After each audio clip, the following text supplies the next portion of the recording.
All right, how we doing, everybody? This is Brandon. I'm coming at you guys solo today for the Marvel Minute. We are going to be doing the Amazing Spider-Man Venom Inc. Alpha Part 1. I don't think there's a number 1 on this title, but that's a hell of a long name for a book. To shorten it up, just go with Venom Inc. Alpha, and that'll make more sense for you. But anyway.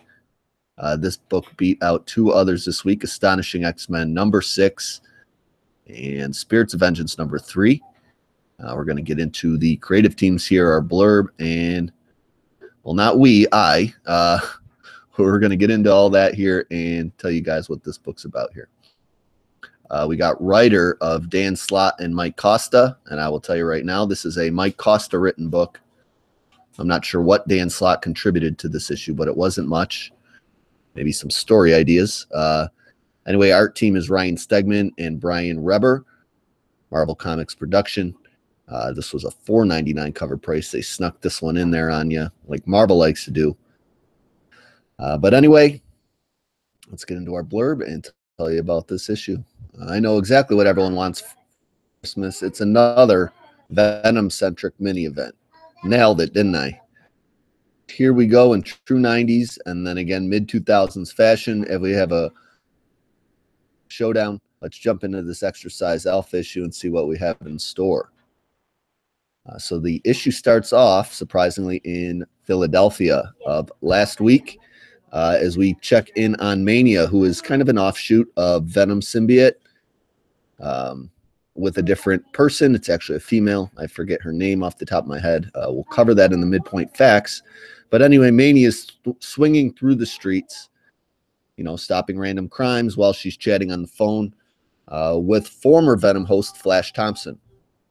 Flash is still attempting to locate his symbiote he's lost, a.k.a. Venom, who's currently in the possession of Eddie Brock, his first host, after Spider-Man.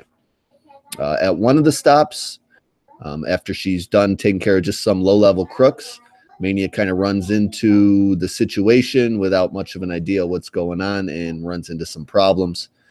She's kind of thinking to herself, I wish I could fight a real supervillain. She gets blasted with a bunch of symbiote unfriendly weapons, sonic blast rays and flamethrowers, which basically strip the symbiote off her body, and it falls into possession of these currently unnamed bad guys. We then transition to New York, Spider-Man's home, home of a lot of characters in the Marvel U. And we check in at the Guggenheim Museum, where we have the Ringer and the Tumbler, McKenna, trying to do things here and steal some stuff when Spidey interrupts their good time with a little spider signal action. So an old school call out there. Spidey dispatches both of those no-name villains in no time, but does get snuck up on by Black Cat, who basically quickly traps and tricks Spidey into falling underneath this heavy sculpture, which momentarily prevents him from stopping her doing what she's doing. Later, Peter ends up meeting with Flash at a diner as Flash tries to get Peter to relay a message to Spider-Man for him. Flash informs him of the attack on Mania and how he needs to locate the Venom symbiote before anything bad happens to it. He's still unable to track this down since he lost it. Peter and Spider-Man, they're having a talk back and forth, and Spidey basically, or Peter, talking for Spidey, basically says, listen, Spider-Man's not a huge fan of this Venom symbiote. If he gets his hands on it, he's likely to just dispose of it, get rid of it, and Flash is like, well, thanks for listening, but, I'll try to do this on my own. That's when we check in on the real Venom, who is Eddie Brock. And he's just brutally taking down this criminal who's named the Looter. So we got a bunch of no-name villains running around in here. Ringer, Tumbler, Looter. Anyway, Eddie is able to kind of hold back the bad side of Venom because Venom wants to basically just kill the Looter and get rid of him for being a piece of shit.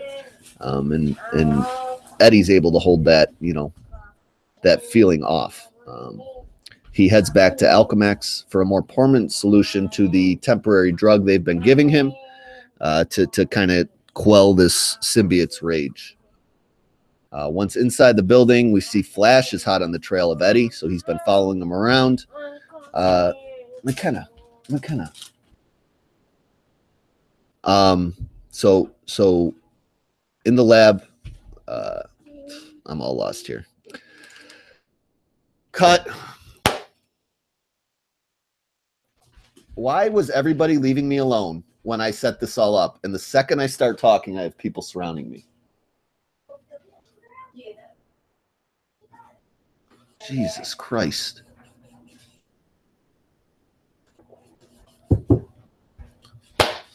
All right, I'm back here. Had to yell at the family. All right, so Eddie gets inside the building, and we see Flash is hot on his trail, having tracked him down. Since he previously mentioned he still feels a connection to the symbiote from the time that he wore it. So that's how he was able to figure out where Eddie was going. Although Flash is initially tossed out by security of Alchemax, he's able to weasel a key card off one of the guards who threw him out the door. So he's able to sneak back in. Meanwhile, Spider-Man, from a spider tracer he planted on Flash from their meeting earlier, follows everyone into the Alchemax building to see what's going on here, why everyone's converging on this spot. So we travel into this lab where Eddie's talking to the doctor that makes him his serum to keep the symbiote in check and not so angry. He tells him he's been working on this new thing, new serum, which is basically like a white, milky-looking concoction that's going to last a little longer, possibly, be a more permanent solution for this symbiote's rage than what they've been giving it. My one problem with this part is when Flash wore the symbiote, this was literally the entire story previous to Venom getting back in the suit before Lee had it. So, Flash went to Clintar, and which is the symbiote's own planet, and basically realized that it wasn't bad. It was just acting out, kind of cured it, and now we're kind of reliving the whole same thing again, which is a little boring if you've been following Venom for as long as I have. But anyway, we're rolling with it here. Flash comes bursting into the lab. He confronts Eddie, and he's basically ignores Eddie and talks straight to Venom, and says that, Venom, I want you back. Come back to me. So this leads to quite the situation here, because Brock's like, Venom would never go back to you. But as soon as he says that, the Venom almost starts splitting in two. So half of it is on Flash, half of it is on Eddie, and they're just kind of in a nutso situation here. Spider-Man jumps into the ruckus trying to help, but all he really does is act like a complete moron here. Very out of character for Spider-Man. He basically hears from the doctor that this serum may or may not help and decides to spill it all over the floor. We're talking a giant corporate vat of this stuff, which gets all over Venom, gets all over Flash, and basically is going to lead to the first part of our cliffhanger.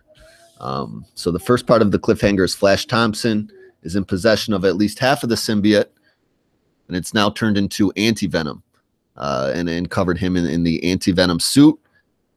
Doesn't traditionally look like the original anti-Venom. It looks like, Agent Flash in reverse colored costume, which is fine.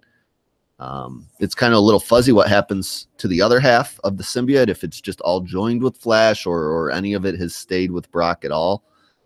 Because Brock's just kind of laying there on on his knees in the background with a little of the goo still on him, but not much. So we'll have to figure out what happens there next issue. The final cliffhanger, which kind of revisits the bad guys we saw in the beginning of the book stealing the symbiote, addresses the looter who's in one of these thief bars that all the villains hang out with, and he gets tapped on the shoulder and told by these bad guys from the beginning, we want you to join our side. The looter is not down with that. He's like, the looter works alone, basically. And as he turns to look at who's talking to him, he gets this symbiote piece spit right on his face, which basically forms a mask and I guess mind controls him.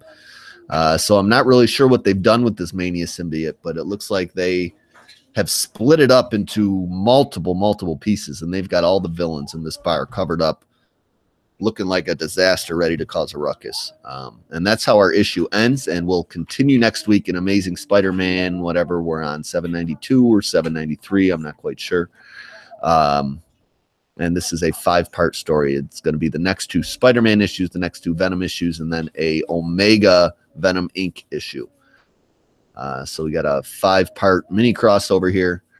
But as far as buy, borrow, or forget goes, I enjoyed the writing. I really enjoyed the art. I had a few, like I said, I have a few problems with the story as far as, you know, they've really been milking this Venom is out of control thing for about 2.5, 3 years now, and it's getting a little old story-wise. You know, I hope by the end of this story we can move on from that aspect of what's going on with Venom, because it's just no longer interesting. The art I enjoyed thoroughly. I forget the team on it again. Stegman and Reber. They make some incredible looking splash pages. This was probably some of my favorite art, even including what Amonum does on Spider-Man in a little bit. So I really enjoyed how everybody looked in the book. Overall, I think I would give it a borrow. I mean, if you're a Spider-Man and Venom fan, I think this is something that you're going to enjoy despite a few story problems. It just kind of seems like it's going to be a little bit of fun and get Flashback in the mix possibly. I'm not sure. But it's not for $5 like something I'm suggesting everybody, regardless of your Spider-Man love, jump into. So that's basically why I come down to borrow. And then that's going to wrap things up here. Marvel Minute Poll will be up on Monday, guys. You know where to find me on Twitter. It's at bmer3660. And I will talk to you guys next week. Peace out.